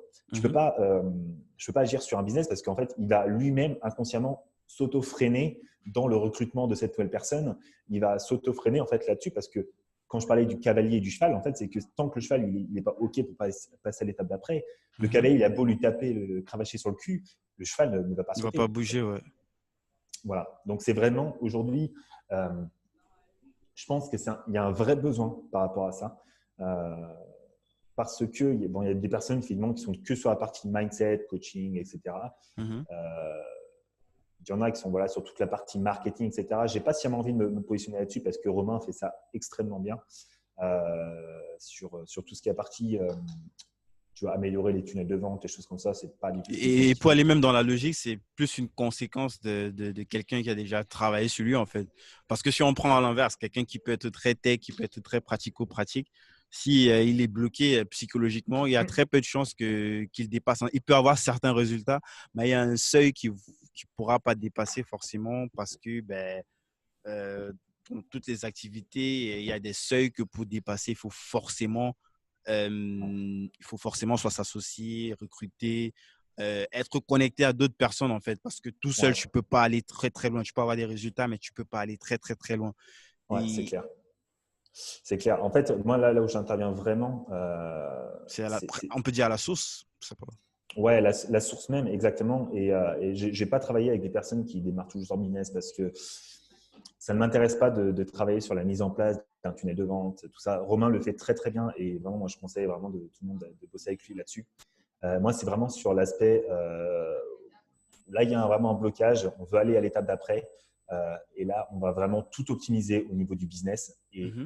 vous n'imaginez même pas les nombres d'heures que ça va vous faire gagner et comment, au niveau de votre santé mentale, c'est juste incroyable les résultats que j'ai avec mes clients. Enfin bref, je suis super content et parce qu'aujourd'hui, effectivement, comme je t'expliquais, il y en a qui appuient sur le mindset, sur tout ça, mais et je pense qu'il y a un manque en fait de réunir tout ça parce qu'aujourd'hui, on ne peut pas optimiser la personne et sans optimiser le business en fait. Yes, yes. Complètement, je suis complètement d'accord. Du coup, comment ça se passe? Est-ce qu'il y a une team qui est en place ou c'est quelque chose que tu gères complètement tout seul, vu que c'est du one-to-one? J'imagine que tu ne vas pas aller Ouais, faire du volume forcément. Tu vas prendre quelques personnes qui ouais, t'intéressent déjà forcément. ouais. Aujourd'hui, c'est vraiment du one-to-one pour le moment, puisque je fais vraiment de la qualité et je choisis les personnes avec qui je travaille parce que je sais que je peux leur donner des résultats. Mhm. Donc, c'est vraiment du one-to-one et vraiment visio. Il n'y a pas de programme enregistré ou autre. Quand on peut voir, c'est vraiment du one-to-one et personnalisé. Donc, effectivement, là-dessus, pour me contacter, c'est directement sur la page Instagram s'il y en a qui veulent avoir des informations par rapport à ça. Mhm. On va mettre en description, mais tu peux quand même dire c'est quoi? C'est @arobase Pardon? pour ta page Insta. On va mettre en Ah description, mais oui, tu oui, peux oui, quand même le dire. pardon. Ouais, ouais, c'est Vivien BCH, donc Vivien BCH. Vous allez voir, Mhm. donc la page, elle est tout récemment lancée au moment où on enregistre le podcast. Mhm. Et, euh, et voilà. Ben, c'est quoi? Est-ce que tu peux donner un petit peu un ordre d'idée des critères? Tu as déjà un petit peu dit sur des personnes qui sont déjà lancées, mais est-ce qu'il y a peut-être des critères en termes de, je sais pas, en termes de chiffre d'affaires, en termes de peut-être peut-être du staff, combien de personnes, combien de personnes il y a dans la team de l'entreprise, pour que les gens voient à Team peu près d'entreprise, si, tu veux dire avec la personne avec qui je travaille? oui, les profils de personnes avec qui tu pourrais potentiellement travailler, au-delà du fait que ce sont des personnes qui doivent déjà être un petit peu avancées. Est-ce que tu peux être un peu plus précis au niveau Ouais. de… J'ai pas aujourd'hui de choses spécifiques par rapport au chiffre d'affaires que les personnes génèrent.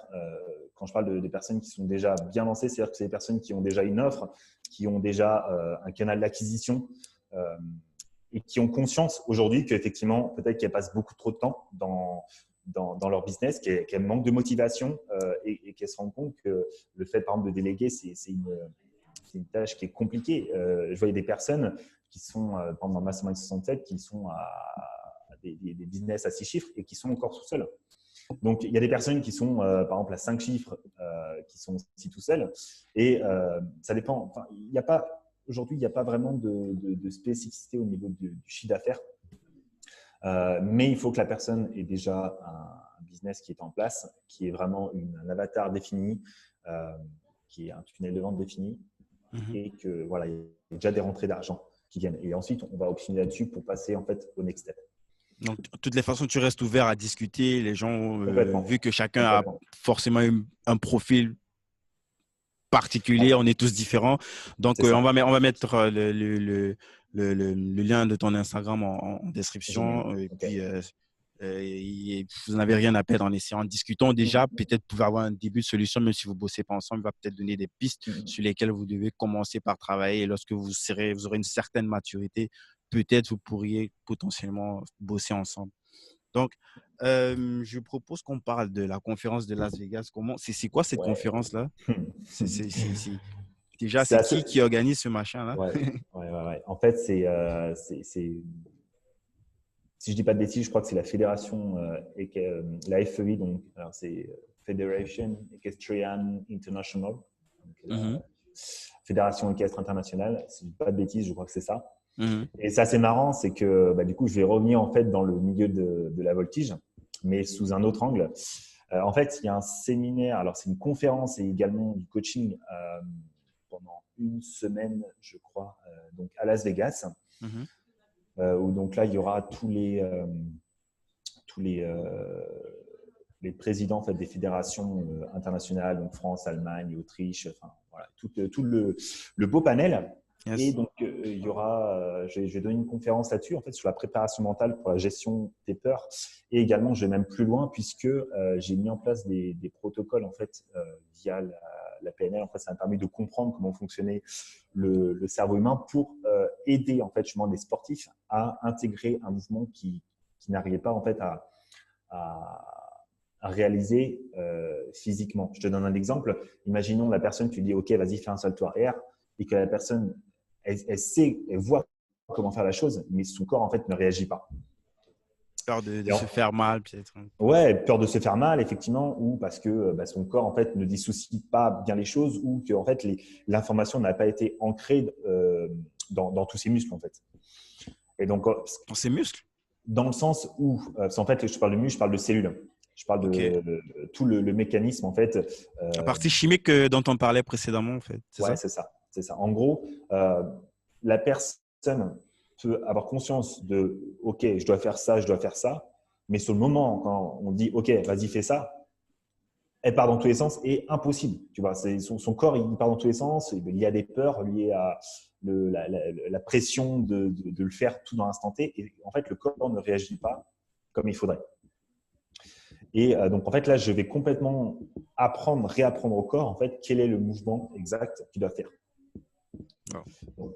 Donc là, en fait, c'est vraiment une reprogrammation, même au niveau corporel. Mhm. Je vais jouer là-dessus. Je vais jouer aussi sur les peurs. Tu vois, une personne qui est blessée ou autre, qui a peur de faire tel ou tel mouvement. Du coup, via les outils que j'ai, je vais pouvoir complètement déprogrammer cette peur. On va aussi y aller sur de la communication, sur comment la personne, en fait, intègre les informations, puisqu'on a chacun un schéma d'intégration différent, que ce soit visuel, kinesthésique, auditif. Et en fait, on a une perception, enfin, on a ce qu'on appelle des métaprogrammes. C'est en gros une suite d'actions qui se jouent en quelques millièmes de secondes dans notre tête pour intégrer une information. Je te donne un exemple. Moi, pour intégrer un mouvement, quand je fais du sport, je l'ai perçu après. J'ai besoin d'entendre l'information en me disant, bon, OK, viens, il faut que tu contractes tel muscle, faire ci, faire ça, faire ça, pour ensuite le visualiser en interne, pour ensuite, j'ai besoin de le voir en externe pour qu'il soit intégré. Yes. Tu vois, c'est plein de micro-étapes et en fait, ces micro-étapes, on est tous différents là-dessus. On a tous un système d'apprentissage qui est différent. Et donc, je vais intervenir là-dessus. Donc, effectivement, première Mais conférence en anglais. comment ça se fait? Oh, ça sera en anglais en plus. Ouais, Ouais, c'est première vrai, c'est un truc international, donc forcément. Et comment le fit s'est fait? Est-ce que, comme ça, c'est des gens de la fédération, enfin, c'est avec qui tu as bossé à l'époque conférence. lorsque tu étais compétiteur qui sont revenus vers toi? Comment ça s'est fait le fit? Ouais, non, je suis allé au culot. Ah, c'est En toi qui as fait, proposé le truc? ouais. En fait, tout simplement, c'était en septembre ou octobre l'année dernière, novembre, je sais plus. J'ai une pote qui me parle de ça, qui me dit, ouais, t'as vu, il y a la conférence là de voltige à Las Vegas. Je dis, ah non, c'est quoi? Et je suis allé voir et en fait, au niveau des intervenants, j'ai vu qu'il y avait tous mes potes de l'époque, en fait, avec qui j'étais en équipe, Ah. qui interviennent, mais sur la partie technique, sur, tu vois, comment faire le bon geste, etc. Mhm. Et là, je me suis dit, mais attends, aujourd'hui, comment je vois le manque qu'il y a dans la partie sportive sur de la reprogrammation neurolinguistique, je me suis dit, mais attends, mais je vais proposer la chose. Et comme je connais le sport, je connais comment ça fonctionne, je connais les peurs des personnes, Ouais. j'ai proposé, je lui ai dit que vous vous rappelez de moi, etc. Il me dit ah oui, tout, comment ça va? Et alors, j'aurais expliqué ce que je faisais. Ils m'ont dit ah ben carrément et tout. Trop ouf. Du coup, tu auras un créneau de conférence devant les sélectionneurs nationaux. Et également, tu auras 1 ou 2 journées, je crois, où je vais coacher les voltigeurs. Donc, c'est top. C'est vraiment top parce que c'est quelque chose sur lequel qui n'existe pas encore dans cette discipline-là, qui n'est pas du tout démocratisé. Mhm. Et ça va vraiment amener un plus parce que quand je vois les résultats que ça a, c'est juste incroyable. Je veux dire, quand les personnes sont capables de rentrer en piste, en compétition, sans aucun stress, avec confiance totale, c'est génial, tu vois. C'est vraiment top ça parce que en plus, Ouais, ça se voit clairement que c'est quelque chose qui s'applique pleinement à plein de domaines, j'ai envie de dire pratiquement tous les domaines. Même dans le sport, on parle de voltigeur à l'instant, mais ça peut être pareil pour des nageurs ou pour des, je sais pas, bien sûr. pour même dans le sport vraiment hardcore comme la boxe ou l'UFC que moi j'aime bien. Tu vas voir par exemple quelqu'un comme McGregor dernièrement, là j'ai vu qu'il se faisait coacher accompagné par Par Tony Tony Robbins. Robbins. Bah oui, ouais. C'est Bah oui, bien sûr. Parce que on dit toujours les 90, 80, 90% des résultats, c'est que du mental en fait. Donc, et c'est pour ça que j'aime beaucoup faire le parallèle entre le sport de haut niveau et l'entrepreneuriat, c'est que les deux sont liés en fait. Euh, Moi, je suis pro atteinte d'objectifs. J'ai horreur des personnes qui restent sur place, qui voient où tout est beau, tout est rose, connectez-vous à vous-même, etc. Non, je veux dire, on est là pour atteindre des résultats. Euh, c'est ma façon de fonctionner. Donc c'est pour ça que je trouve ça va être génial de pouvoir coacher ces jeunes et de les aider à être très percutants dans leur prochaine compétition. il y aura des images, ça sera un truc qui sera Ouais, sur des chaînes. alors j'ai ma pote qui couvre qui a tout un réseau autour de la voltige. Je ne Mhm, sais pas encore si elle vient. J'espère que je vais demander pour que ça soit filmé, pour en tout cas mon intervention. mhm. Euh, je vais essayer d'avoir ça. Je ne sais pas encore si ça va être fait, mais ouais, j'essaie de faire ça. Et Donc, puis bien sûr, je communiquerai bien sûr de tout ça pendant cette expérience euh, donc, raison de plus pour te suivre sur sur ton Instagram. Insta, comme ça il y aura tout. Ils vont suivre comment est-ce que tu arrives Exact. là-bas, les différents acteurs, les autres acteurs, tes potes, les Ouais. autres métiers qui sont mis en Euh, avant. Euh, on l'a pas dit en début d'émission, mais tu vis plus en France, tu vis en ouais. Espagne. Ouais. Je vis à Madrid exactement depuis avril. Depuis avril, tout simplement parce que déjà, je voulais bouger de la France. Je supportais plus rester en France. C'est c'est bizarre ça. Comment tu C'est- supportes les gens je, je, ils, ils vendent tout, ils vendent leur maison et leurs enfants tout pour aller en France, pour aller ici. Toi, tu supportes plus de. Ouais, je comprends plus. Il y a une deuxième chose, c'est que je voulais. En fait, j'adore apprendre des nouvelles langues. Comme j'expliquais en début de podcast, à 18 ans, j'étais parti en Irlande pour apprendre l'anglais. Mhm. Et là, je suis super content du coup de parler anglais parce que ça me sert Par exemple, pour la conférence, là. pour la conférence, c'est clair. Et en fait, je voulais aussi apprendre depuis très longtemps l'espagnol, mais avec le sport et tout ça, j'ai jamais eu l'occasion de vraiment m'immerger dans un pays hispano, je sais plus hispano, oh, je sais plus, bref, Ouais, un peu, on espagnol parle quoi. espagnol, quoi. Ouais, on va pas se casser. Hispanique, je sais plus. Mais donc voilà, et puis c'est vrai que je fais pas mal d'allers-retours entre les réunions avec Romain, entre Mhm. les réunions, enfin les rendez-vous bancaires, les gestions des appartements et tout ça. Donc Mhm. ouais, c'est très très sport. Trop cool. Donc, je voulais qu'on revienne donc sur les mots. On n'a pas assez parlé de tes Ah ouais, on n'a pas investissements parlé au des mots, ouais. niveau.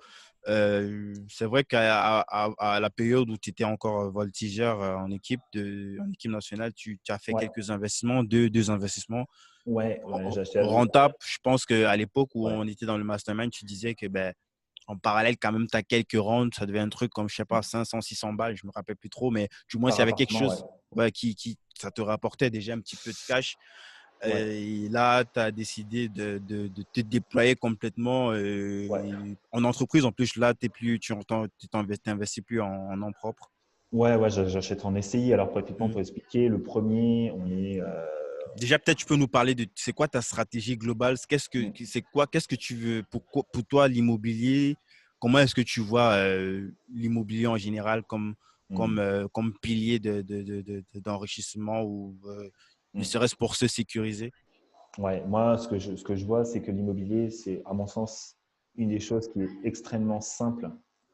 Alors, simple, je prends avec des Ouais. guillemets parce qu'il y a beaucoup de travail Entre derrière, guillemets, mais et aussi dans la zone, quoi. Peut-être en France, là où c'est entre guillemets facile d'avoir des ouais, crédits IMO. c'est clair. En fait, ce Ouais. qui est assez dingue, c'est que bah, déjà en France, il y a partout dans toute la France, il y a des super opportunités de faire du business. Et aujourd'hui, ce qui est assez dingue, c'est au niveau des crédits. Les taux de crédit sont extrêmement bas. On peut emprunter à 110%, parfois sans apport. C'est vraiment un. Aujourd'hui, on peut très facilement investir en France. Je ne connais pas encore comment ça se passe ailleurs, mais je pense que dans les mois et années à venir, j'irai voir un peu ce qui se passe ailleurs. Mais au niveau de ma stratégie, j'ai commencé effectivement à faire de l'achat pour mettre en location, en colocation, parce que je suis pour la multiplication des sources de revenus. Donc, effectivement, j'ai acheté le premier appartement ouais, en fin 2016 qui me génère, je crois, 500-600 tous les mois, une fois tout payé. Parce qu'on a 1440 de loyer pour 617 de crédit, plus les charges, etc. Il me reste 500-600. J'ai acheté la même chose un mois, enfin un copier-coller du premier un an plus tard. Donc on est sur deux, donc on est quasiment On est à dans quelle région 1800. là? À Nantes ou À côté de Nantes, ouais, c'est ça, à Ok. côté de Nantes. Non, Nantes même, pardon. Nantes même. Et on est ouais, sur du 1000, ouais, il y a à peu près 1100 qui tombent tous les mois. Et bah, après, il y a eu différents projets, le e-commerce, etc. Je n'ai pas eu le temps vraiment de me pencher dessus. Et là, je suis vraiment dans la phase où j'y vais pleine balle. Est-ce que tu as Dans le mis les sens- deux apparts en gestion ou c'est toi qui fais tout? Non. Ah ouais, alors en fait, justement, tout est géré. Enfin, tout est géré. Je m'en occupe, mais tout est processé, tout est système. Enfin, j'ai tout délégué. J'ai une personne qui s'occupe effectivement de la partie créer les baux, etc. J'ai une personne qui vient pour les visites quand il y a une personne qui change, pour faire l'état des lieux, etc. Donc j'ai Mhm, vraiment une équipe là qui est en place. mhm. Donc non, c'est délégué à ma manière. En fait, c'est je Ouais, c'est pas une je- entreprise de ah, gestion standard non, qui c'est quelqu'un à qui tu as ou certaines personnes à qui tu as délégué en dessinant déjà les process ouais. en amont et puis ils ont juste à appliquer ce que tu as mis en place quoi. Exact. Ouais, j'ai bien délégué, bah, ça me coûte moins cher. J'ai une meilleure rentabilité et j'ai une meilleure tranquillité d'esprit, quoi. Mhm. Donc Excellent. voilà. Et donc là, pour en venir à ce qui se passe aujourd'hui, là, je suis on est sur 5-6 biens, sur 5-6 achats que je suis en train d'acheter en même temps. Mhm. Là, il y a 3 compromis signés. En plus, on est sur des biens avec des plus gros revenus. On va être sur entre 2500 et 3000 euros de loyer. Je parle de hors crédit. Mhm. Donc avec les crédits, on sera à peu près sur du 1000-1200 euros restant Ouais. une fois tout payé. Donc imaginons effectivement ça fois 5-6, donc ça fait des revenus Avec les passifs. charges compris. Avec Ouais, les ouais, charges comprises. ouais, donc c'est ça, ça fait, on arrive sur Il y 10 aura des travaux ou des trucs comme ça où c'est genre Ouais, les travaux sont inclus dans le frais de crédit. Ouais, ouais, c'est ça, j'achète avec des travaux, ça me permet d'acheter en dessous du prix du marché. pour donner une certaine Et valeur au bien et puis potentiellement augmenter les prix de loyer ouais, qui étaient là exact, avant. Ok. exact. Donc voilà. Et, euh, Et dans et là, l'idée, ouais. c'est de multiplier comme ça ce type d'action-là ou c'est juste que tu voudrais. C'est quoi ta stratégie? Tu t'es fixé, par exemple, je sais pas, un chiffre que tu aimerais avoir chaque mois Hmm. et puis passer, concentrer ton énergie sur d'autres sujets qui te tiennent plus à cœur ou c'est Ouais. de multiplier jusqu'à ce que la banque te dise, messieurs, vous avez dépassé la ligne rouge, vous ne pouvez plus y avoir d'emprunt. De Hmm. toutes les façons, en entreprise, ça décuple un petit peu tes possibilités d'emprunt. Exactement. Effectivement, en SCI, ça permet de. C'est pour ça d'ailleurs que je passe en SCI, que même mes 2 premiers appartements, je les passe sur la SCI. Ah, même les Parce que deux ça, premières entreprises. OK. ouais, là, Là, ça te remet à zéro, en fait. Et comment c'est ça se ça. passe, ce type de procédé-là? Tu C'est, fais. Alors, j'ai pas fait un rachat parce que il ça fait faudra trop de payer des frais. impôts, j'imagine. Ouais, puis ça faisait trop de frais, etc. Puis, bref, il y aura. Bref. Donc, du coup, j'ai fait un apport de capital. J'ai un apport de capital sur la SCI. Dans Donc, l'idée, tu peux expliquer qu'est-ce que c'est un apport de capital? ouais, en gros, quand on crée une SCI, on peut, en fait, on peut injecter des capitaux en, perso, en fait, juste de l'argent propre, ce qui permet de donner du capital à l'entreprise. Mais on peut Mhm. également injecter des biens immobiliers. Ah, mais comme si c'était de l'argent, en fait. C'est ça. Donc, en fait, tu Ok, augmentes la ok. valeur du capital. Donc, du coup, ça coûte, là, ça m'a coûté 3 000 euros de le faire. C'est bien rentable que si je faisais un rachat de la SCI, que la SCI rachetait mes biens en perso, Mhm. c'est bien plus rentable. Ça me faisait moins de coûts de frais de notaire. Et du coup, donc comme ça, les biens vont sur la SCI. Du coup, on récupère tous les loyers. Du coup, c'est la SCI qui reprend le crédit. Et moi, en fait, mon taux d'endettement repasse à zéro. À zéro, ouais. Et Tu après, sors ce qui complètement. est ouais, c'est ça. Et donc, du coup, en plus, là, je charge à fond la SCI. Mais après, ce qui est intéressant, la SCI, c'est qu'après, quand tu vas présenter ça aux banques, on arrive vraiment sur une typologie de type entreprise, donc avec un bilan, la rentrée d'argent, etc. Donc, on n'est plus sur un taux d'endettement, quoi. C'est beaucoup plus quelles ont été les recettes sur l'année, quelles ont été les dépenses, et à partir de là, OK, est-ce qu'on peut aussi sur un beau projet. Ouais, c'est très intéressant. Donc voilà, Donc, et pour puis, revenir à ma question, c'est quoi ta stratégie? Est-ce que tu t'es mis un barème? Est-ce que tu as vraiment, là, tu es en mode, ben, tant mieux, bourriner jusqu'à ce que peut-être les lois changent ou je sais pas, ouais, ouais, clairement, j'ai pas de jusqu'à une limite, hein. prochaine bulle. Ouais, non, clairement, j'ai pas de limite là. Là, j'y vais vraiment. J'ai pas encore réfléchi à mon rythme de croisière, mais probablement, moi, ce que j'aimerais, c'est que d'ici l'année prochaine, sûrement peut-être faire des vagues de peut-être 10 achats d'un coup, euh, vraiment arriver sur un rythme de croisière où je vais vraiment fort, fort, fort, quoi. Et en fait, pour ça, je vais appuyer sur un effet de levier qui est assez intéressant. C'est qu'en France, on a la possibilité alors je sais pas si c'est le cas dans d'autres pays, on peut faire des différés au niveau du crédit. Différé, C'est-à-dire un que petit peu comme au Canada, genre quand tu as déjà payé une partie de ton crédit, tu peux réutiliser ça comme apport. C'est ça? Non, c'est surtout, par exemple, Ah non, quand non, tu as des non, c'est biens où tu plutôt peux faire différé, c'est plutôt en mode t'as des travaux, par exemple, commencer tu le peux paiement demander, plus tard, c'est ça? c'est ça. Ah ouais, ouais, Alors, j'ai confondu. tu peux pas décaler, je veux dire, tu peux pas rien payer, par exemple, sur une certaine durée, tu vas payer des petites échéances, Où tu vas payer en fait comment on appelle ça?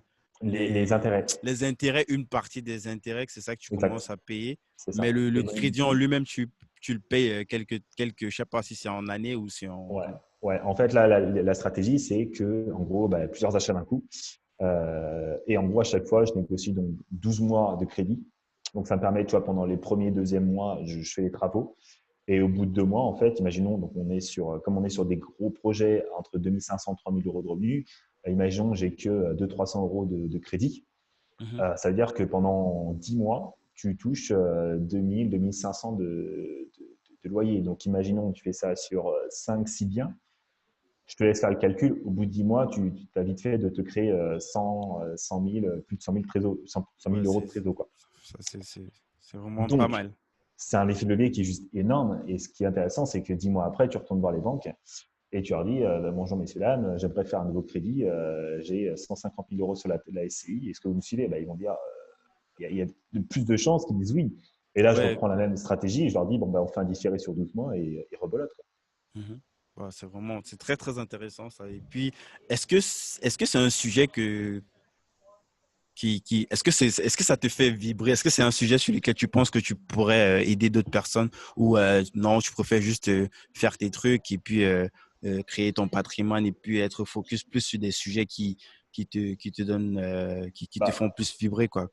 ouais, non, moi, ça m'intéresse pas de coacher des gens là-dessus. Après, je peux donner des conseils comme je fais là. Moi, je m'en fous. J'ai rien à proposer derrière, je veux dire, sur la stratégie ou autre. Enfin, j'ai pas envie de monétiser ça, quoi. Moi, c'est plus un patrimoine perso. Mais ce qui est assez intéressant aussi, c'est, je pense, ça peut inspirer des gens, les personnes qui peuvent dire, je peux pas gérer plein de projets en même temps. C'est que j'arrive en fait à gérer ma gestion mentale, en fait, l'importance que je donne aux choses, de manière à pouvoir me concentrer que sur chaque projet à la fois.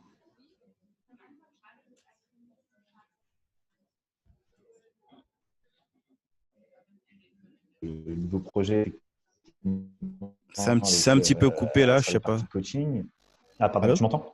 Ça a un petit peu coupé. Tu disais que Ouais. la particularité, c'est que tu arrives à te concentrer à chaque fois sur chaque projet. Mm. Ouais, non, en fait, c'est que j'arrive à gérer. Je parle au début de perception de perception en gros, oh là, je trouve plus les mots en français, en gros, Pas- de la quantité mentale, Ne dis pas de en la, espagnol, la personne comprend. de la en fait, toute une histoire de perception. C'est-à-dire que si on voit que quelque chose, on va lui donner beaucoup d'importance et que ça va nous prendre davantage d'énergie cérébrale, en fait. Mhm. Moi, aujourd'hui, l'immobilier, c'est quelque chose que je trouve simple. J'ai l'impression de jouer au Monopoly, clairement. Et Quand même, n'exagère pas. non, mais vraiment, Parce qu'il y a quand même cette partie prise de risque, même si tu sais que ouais, les taux sont très, très bas, mais ouais, il y a quand même ce truc, merde, je suis en train de… non, Si, ouais. si je fais une erreur de calcul, je sais pas, en termes de renta ou en termes de… Ben, Mm. je me prends 20 ans à payer un truc qui me rapporte rien, tu vois. Ouais, ouais, bien sûr. Mais après, je, je- je limite énormément les risques. En fait, je prends énormément de données pour me dire, OK, je fonce là-dessus. Et il y a aussi une autre chose, c'est que en fait, j'ai un rapport au risque qui est relativement limité. C'est-à-dire que j'ai vraiment ce côté fonceur un peu tête brûlée où je me dis, j'ai cet objectif à atteindre. Euh, là, mon objectif, j'aimerais bien d'ici fin de l'année avoir 10K en résiduel passif, juste avec l'IMO, en fait. Mhm. Juste que l'IMO, c'est mon objectif. Et au fur et à mesure, voilà, je vais l'augmenter. J'aimerais bien atteindre après les 100K de revenus résiduels mensuels avec l'IMO. Mais je fonctionne par objectif et en fait, je me donne les moyens. Pour te donner un ordre d'idée, là, je suis rentré d'Allemagne. On avait une réunion en Allemagne début janvier avec le Mastermind 67. Ah, tu étais chez nous. C'était Ouais, où, à Berlin? non, on était à côté de Cologne. Ah, ok. On était dans un château, c'était vraiment sympa. Et suite rentrée de ça, j'ai enquillé pendant 2 semaines et demie. J'ai dû faire, je crois, une trentaine de rendez-vous bancaires que j'avais posés. J'étais à peu près à 4 rendez-vous par jour. 30 rendez-vous bancaires. Ouais, ouais, ouais. Je me suis dit, OK, je maximise, j'ai optimisé tout ça. C'est chaud. Ouais, mais Moi, enfin, j'en connais un, je crois, un militaire belge, j'ai vu sur YouTube, il en a fait 15, mais là, tu as 30. ah ouais, Waouh. non, mais en fait, en fin décembre, je me suis dit, OK, Là, on est au-delà de la persévérance, autre chose. j'ai- en fait, j'ai pas le temps, quoi. Je veux dire, j'ai pas le temps. Je me dis, autant faire le maximum parce que je suis pas tout le temps en France et autant donner le maximum. Et je me dis, pendant ce laps de temps-là, je vais être focus là-dessus. Du coup, Euh, ça veut dire que tu allais partout, tu allais dans toutes les banques de France. Ouais, en fait, c'est ça qui est assez marrant. C'est qu'il y a une chose à savoir, c'est que les banques, tu sais, elles fonctionnent par région. Donc, tu dois, par exemple, le Crédit Agricole, c'est des banques régionales. Donc, tu vois, elles ne communiquent pas spécialement toutes entre elles. Il y a des banques qui sont nationales, d'autres qui sont régionales. Et le truc, c'est que tu ne peux pas les voir deux mêmes banques en fait, dans la même ville et même dans la même région. Parce qu'elles vont dire, on Ouais, a on déjà un dit, mais tu dossier étais qui est déjà parti. là, ils voient ça dans le dashboard, donc forcément. Exact. Donc, du coup, c'est OK, comment est-ce que je peux voir le maximum de banques euh, en utilisant en fait les différentes régions. Et du coup, j'ai appris aussi pas mal de choses. Et aussi, j'ai monté des histoires de. On va pas Ouais, entrer dans les détails là parce qu'il y a ouais, encore mais plein il y a plein de sujets qui sont encore en cours et peut-être ouais, dans les prochains mois, tu vas réutiliser les mêmes tactiques. Donc.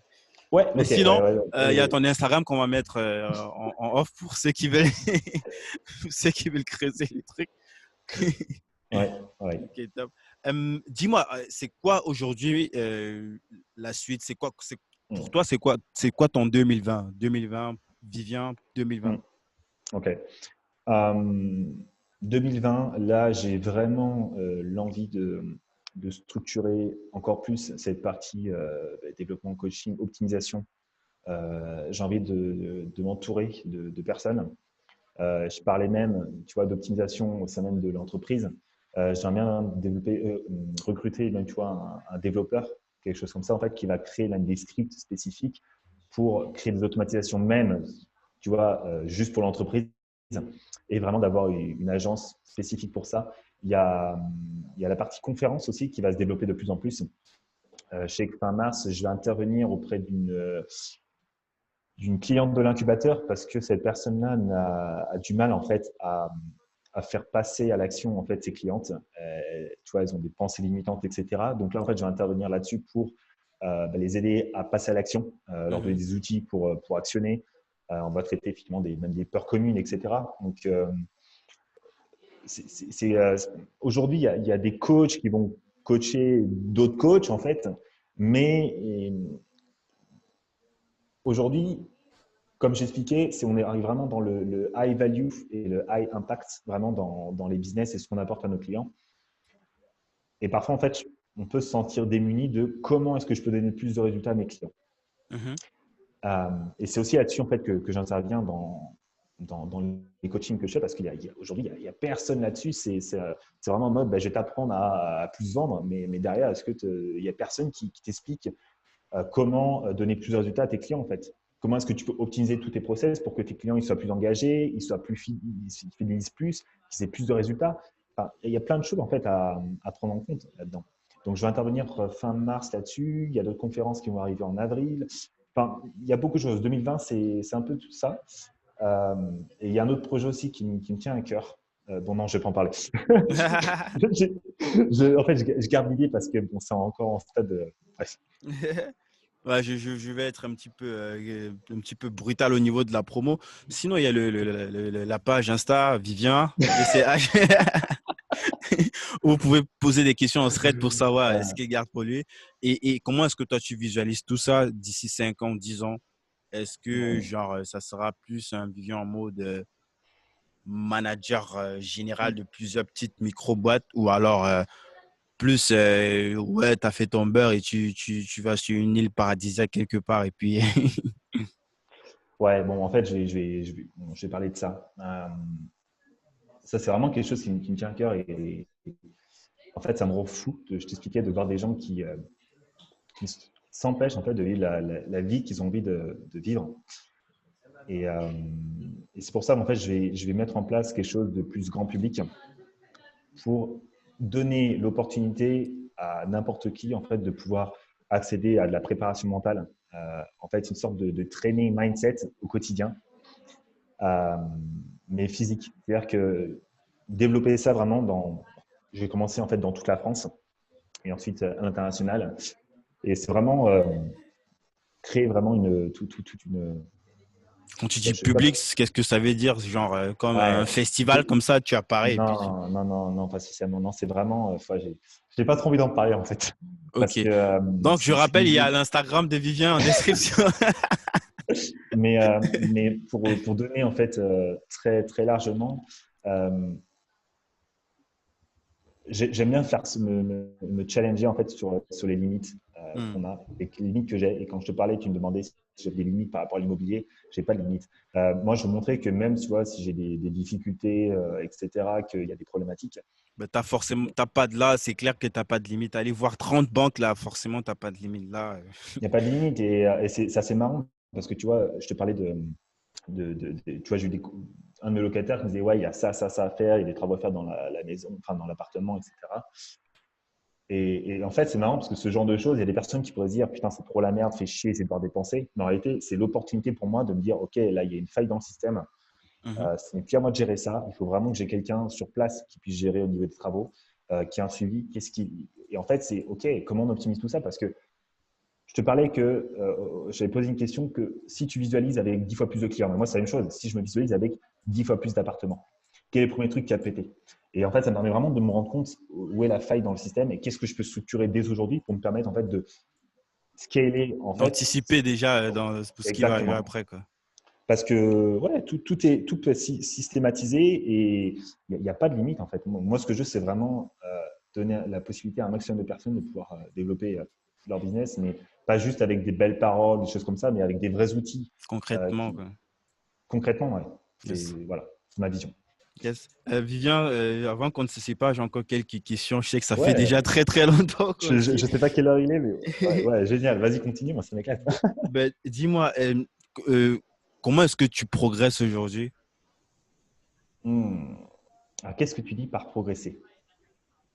Comment est-ce Ça, que c'est tu sympa. ressens que ben, là, en 2019, j'étais à ce stade et là, nous sommes en 2020, je suis à ce stade.